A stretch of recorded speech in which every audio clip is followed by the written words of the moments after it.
All right, Anna, welcome to the show. Thank you so much for being here today. Let's start off by letting the listeners know a little bit about your medical background. Where did you start and where you ended up right now?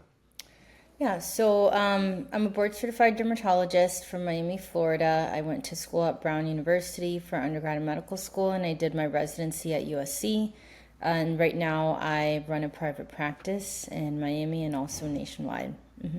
Interesting, interesting. I want to dig in a little bit on that nationwide piece, and I think that you're licensed in all 50 states. Is that correct? Correct. Yep. So I love having conversations about this. Is when you do scale like that, how many practices do you have? I have a couple companies that are required when you have a practice this big, but I want to say it's most of them fall under like a general umbrella. It wasn't easy. It's actually pretty expensive and a lot of work to do that. But I enjoy being able to work from anywhere. So it is a lot more work to be independent. But I actually enjoy working. I went into medicine because I enjoy it. So I don't really see it as a bad thing. And I want to say that the mindset was still, I want control over my time. Not that I don't want to do anything with my time. I just want control over it. If I want to be able to work, start working or seeing patients at 11, I can do that. If I want to work remotely and work from a beach in Hawaii, I could do that. Whereas you can't, as I furthered my career, I saw the limitations that were being placed and I didn't really agree with it.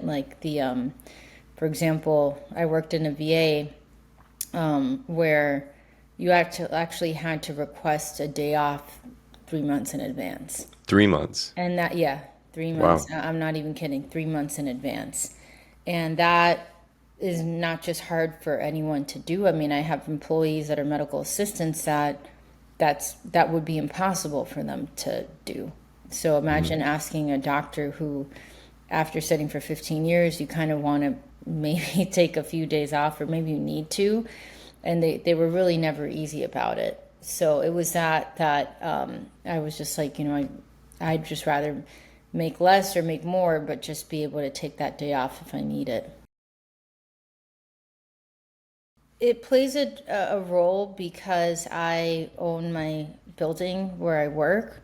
Um, I wouldn't say it's really that lucrative compared to other things like the stock market, but I think it's important to, when you're on your own, try to be completely on your own, not depend on, you know, uh, rent. Medical office space rent is extremely expensive here, and it's very hard to find.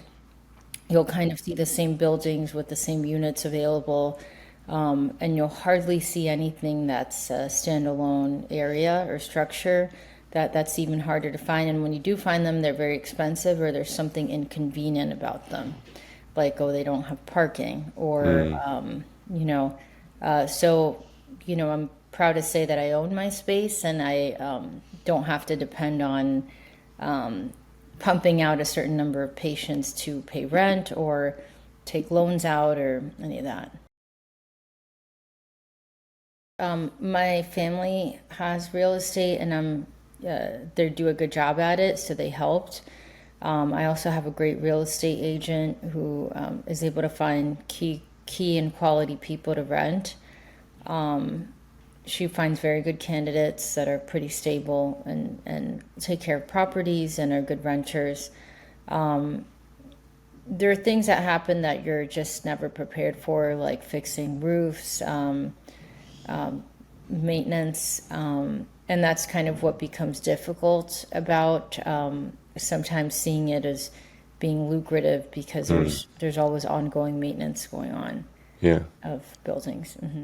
Yeah, the capital expenditures, if you're not anticipating them, definitely. And even when you do, and even when you're anticipating capital expenditures on real estate, it's still painful. It still hurts because it's not like you always see it as cash leaving and not cash coming in. And it oftentimes it shifts our perspective too of the cash in versus cash out aspect as well too. Do you have, I apologize, I'm not educated on this, on the telemedicine piece. You have the license. Are you managing other people that see patients too, or is it just you seeing patients in 50 states plus Puerto Rico? Well, it's mostly me. It is hard to find someone that can do this, you know. Yeah, because it just requires a lot of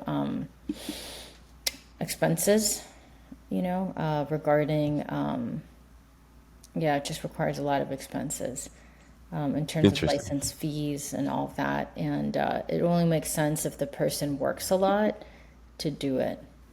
Interesting. And that made sense to you to do. I mean, I could only imagine what it takes to keep up the licenses in all those states. That increased your Yeah. volume enough to where that makes sense. Yeah. That Interesting. is mostly what I do. And I do work a lot. So it balances out. Yeah. If you're just sitting at home not using them, it's going to be a loss for you, a constant loss. I mean, just do what you like, but doesn't mean you have to be just a practice owner or just a business person. You could also, it's not bad to work for other people. I think diversification is important. Just having different choices where if something falls through, it's not a big deal, you know.